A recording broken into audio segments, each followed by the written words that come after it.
Bismillahirrahmanirrahim. Assalamualaikum warahmatullahi wabarakatuh. Hamdan liman zayyana naw'al insani bil ahlakil karimah. Nahmaduka ya man da'atana ilal huda'i wa rasyad wa hadaitana ilaihi iban. Asyhadu an la ilaha illallah wa asyhadu anna Muhammadan abduhu wa rasuluh. La nabiyya ba'da amma ba'du. Marhaban ya Ramadan. Sore hari ini saya akan membawakan kisah tentang Imam Bukhari. Namanya ialah Abu Abdullah Muhammad bin Ismail bin Ibrahim bin Mughirah bin Bardazibah al-Bukhari. Beliau lahir di Bukhara pada hari Jumat dan pada tanggal 13 Syawal 194 Hijriah ataupun 21 Juli 810 Masehi. Ia adalah keturunan Persia. Sejak kecil ia telah menjadi yatim dan diasuh oleh ibundanya. Ia belajar ilmu hadis dengan mengikuti kuliah guru-guru besar hadis di Mekah dan Madinah.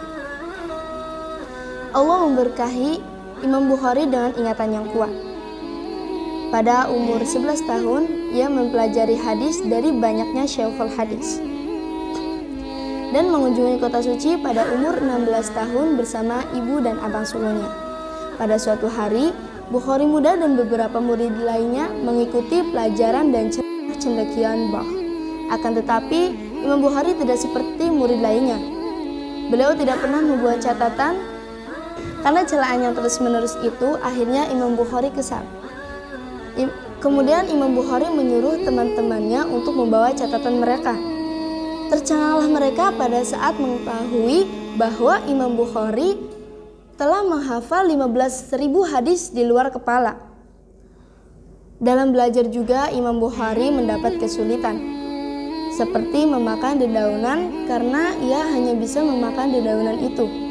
Dalam menerima hadis, Imam Bukhari sangat memperhatikan sifat perawi yang meriwayatkan hadis kepadanya, seperti sifat-sifat keadilan dan kezalimannya, kejujuran dan kebohongannya, kekuatan dan kelemahan hafalannya, serta dari sahabat atau bukan, dan seterusnya.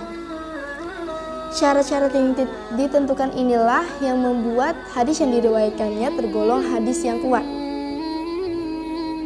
Pada suatu hari, diriwayatkan bahwa Imam Bukhari menerima hadis dari salah seorang perawi. Karena kealiman dan ketenaran beliau, kedatangannya sangat dihormati dan merupakan kehormatan bagi pemilik rumah. Maka perawi itu berusaha menangkap ayamnya dengan membohongi ayam itu dengan makanan. Tertangkaplah ayam itu dan disembelihlah ayam tersebut. Kemudian disuguhkan untuk Imam Bukhari. Mendengar cerita tersebut, Imam Bukhari bukan malah senang, justru beliau tidak mau menerima hadis yang diriwayatkan oleh perawi itu, karena perawi itu telah membohongi ayam tersebut. Begitu kuatnya Imam Bukhari dalam menjaga kesahihan hadis, karena ia menyadari bahwa ia sedang memberitakan tentang Rasulullah, junjungan yang dipujanya, dicintanya, dan dihormatinya. Oleh karena itu, tidak pantas baginya untuk menerima hadis dengan mudahnya, terkecuali perawi hadis itu memenuhi kriteria yang telah dibuatnya. Imam Bukhari tetap konsisten menjaga agar jangan sampai setiap orang menyatakan bahwa perkataannya sebagai hadis. Imam Bukhari dikenal dengan ketenarannya mengingat hadis.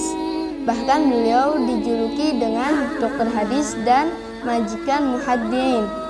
Bukunya Sahih Bukhari paling banyak dipakai sebagai rujukan hadis di seluruh dunia.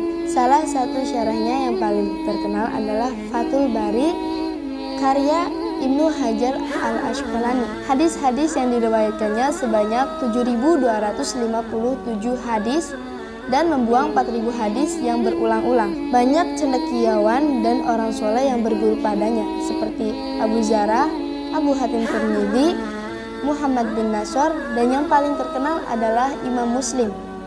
Beliau wafat pada tanggal 30 Ramadan 256 Hijriah ataupun 31 Agustus 870 Masehi di Samarkand.